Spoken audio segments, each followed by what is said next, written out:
Hey, hey. Hello, hello. All right. So, Cancerians, happy Tuesday. Happy end of the year. We are just about to embark into 2025. And so, I wanted to get you guys one final message for what's the big message out of everything that was learned in 2024.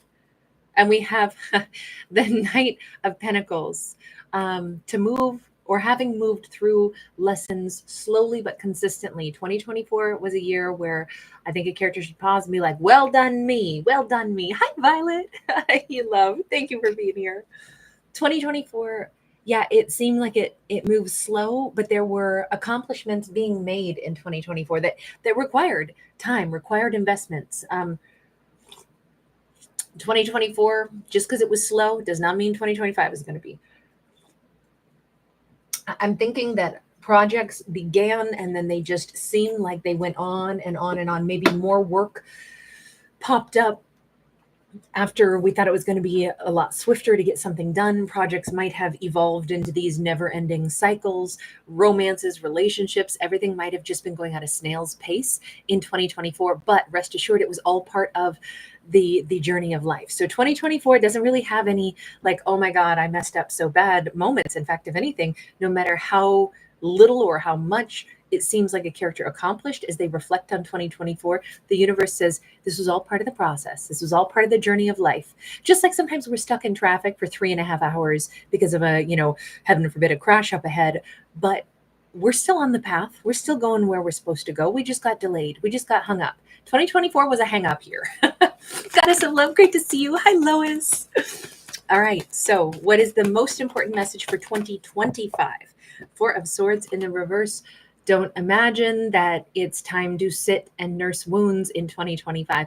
Remember, 2025 is Year of the Serpent. Now, granted, that doesn't really begin until January the 29th, which is also going to be our next new moon. So, but we are looking at the calendar change on January 1, which is tomorrow. So, what I would say though is the big message is the universe is saying to our character, 2025 isn't a year to be a wallflower or an inactive participant or someone who gets on the Zoom calls but won't turn on their camera or their audio. This says it's not a year to be quiet and unseen. It's a year where there's not any more healing to be done. I mean, as I say that, let me eat my words a little and say, I assume that there's going to be micro hurts and pains throughout life, and we'll always probably have something that we're working on healing on because it's kind of like a constant process. But if there was a big ticket item that Cancerian was feeling like they'd been sidelined or had the rug pulled out from under them in 2024, the universe says, oh, baby, that's not the way 2025 is. Don't think it's a year to sit down and be quiet. It's a year to let your beautiful voice be heard. I'm hearing that Sia song. Had a voice, but I could not sing. Oh gosh, I think it's called like a bird singing free or something like that. We got the 10 of Cups and we have the moon.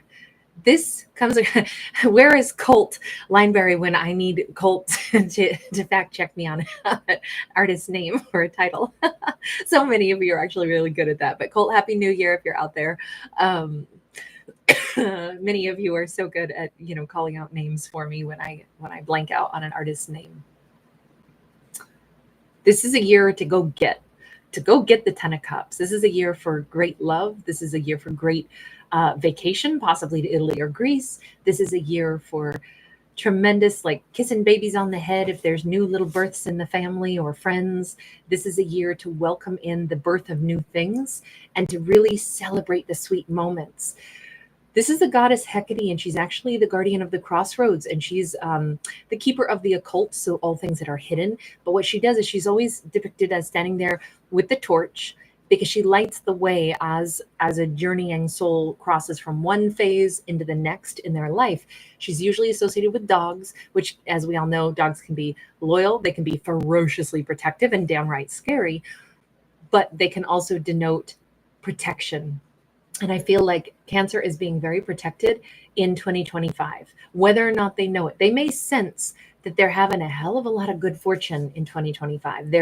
They might enter into 2025 with a little bit of a lift in their heart. Like, I don't know why, but something feels good about this year. Something feels special. I think it's also important to figure out what we drink. Maybe Cancerian is going to be drinking more water, just hydrating better in the year 2025. But what they drink, the beverage choice could be different in 2025. Maybe somebody's not going to drink alcohol anymore, or limit that, or they're going to shift over to, sparkling water or something when they toast, or they're like me, trying to get off of coffee, as I perpetually am. But I feel like there's something about what we fill our cups with is going to be something our Cancerian is more mindful about. And they may not realize it, but even that could be a whisper from whomever the guardian of the crossroads is. The goddess Hecate could be helping and assisting our character. Our character may become more aware of like a spirit guide in 2025 as well. That could be beautiful. That could be something that Cancerian is like, boy, it's almost like I heard a voice say, whoa, whoa, don't cross the road yet. There's traffic coming, or those little moments. It says to be aware of the things that are just subtle whispers on the wind, because it could be our guardian watching out for us and lighting the pathway. Anytime we can't see the pathway ahead, look for where the light is shining from the crack under the door. And this is like in anything in life. If a character is like, I'm lost, I don't know which way to go, it says, okay, pull over your car, pause for a minute, and then glance around, and what building or what landmark shines out the most. Maybe make a beeline for that. Maybe that's where the person's going to be who's got the piece of information. What stands out in the darkness? Look for the torch again and again and again. Anytime we get a little bit stuck in 2025, notice, okay, hold on, I don't know which one to pick. Let me pause. What stands out to me? If I just do a quick glance over, that's the card that sticks out to me. That's the path that sticks out to me. That's the building that I think I should walk into to go ask for some directions. It doesn't mean to blindly forge ahead. It means seek the answers, but where do we find the answers? Possibly by following where the light is, following what is illuminated, following the torch, especially in matters that are confusing. That could even be when dealing with people too. If it's like, I don't know, I feel a sense of unease, let me consider why. I'm sitting here talking to somebody. What is it that is standing out to me? Oh, I know, I should ask them this question. Or I know I should express this. You said all these things and all of that is a beautiful story, but the one question I have that keeps standing out to me is, how were you ever on that fishing boat in the first place? It may be like the missing piece of the puzzle by noticing what it is that stands out like a little, blaring, flashing sign. What about that 10 of Cups? Tell me about the 10 of Cups in this upcoming year. Wow. Okay, so we have a 10 of Swords in the reverse. Something ain't over till it's over. We got the Empress. We got the Death card. We got the King of Swords. Let me put it this way. Cancerian at minimum is not supposed to give up on love or a really big, beautiful Violet, you're so awesome. Thank you, love. Thank you so much. You're so wonderful. Thank you for the fact check. 118. Hi, darling. Picturing the crab walking on into the room sideways, scuttling in. Cancerians, I love the Cancerians, by the way. They don't seem to like me very much, and yet Cancerians have been other than Cancerian, I think Pisces have been the most prevalent in my life and some of the strongest connections of my life. Taurus also, but it's so funny that Cancerians don't really watch me very much, and yet Cancerians are who I have the strongest bonds with. So I always think that that's really funny. But I adore the crabs. So for that 10 of Cups in 2025, it says something's not over. This could be a relationship still has legs. In fact, a relationship that seemed like it went through a really rocky patch could get smoothed out, ironed out, and be better than ever in 2025. But it does require I think it requires our Cancerian to step into Empress mode and really say, here's what I need in order to say yes again. Here's what I need to change. Here's what I need to see happen if I'm going to accept a particular situation back into my life. Now, this could also just be a character who's revamping the way they look at love by saying, you know what I didn't do in the past? I didn't look at what I needed. And it kept yielding terrible results. I kept getting with people that weren't, trustworthy or didn't have the staying power, didn't have the building power. In matters of love, happiness, 10 of cups, because I feel like we have a honeymoon or certainly a wonderful trip someplace, possibly abroad or overseas, or at least to a vineyard somewhere.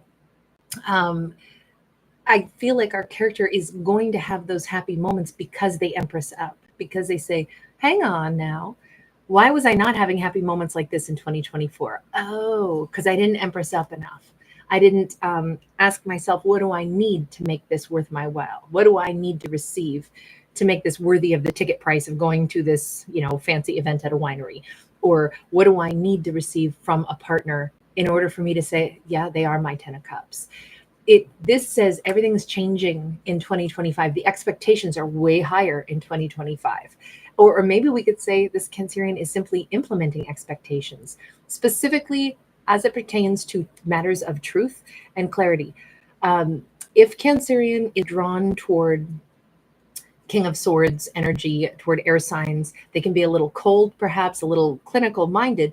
And Cancerian is like, yeah, that balances out my emotional side really well, so long as they don't spend their beautiful brain finding ways to be manipulative.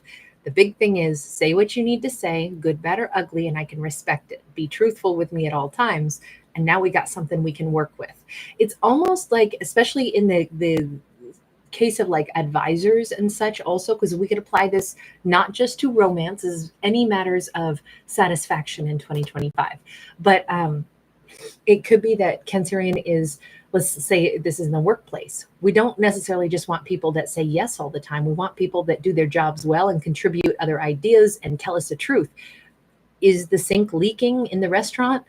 No, it's fine. Well, don't tell me it's fine if we're about to flood the restaurant. I can't have my assistant manager not tell me the truth. I want to hear how our numbers are. How's the business doing? Do we need to spend more on marketing? I can't get good data unless you're truthful with me. So I think that this is a year to strip away niceties and not go for the jugular, but expect truth in all things. And that is the secret to getting that 10 of cups. Oh, I loved that one.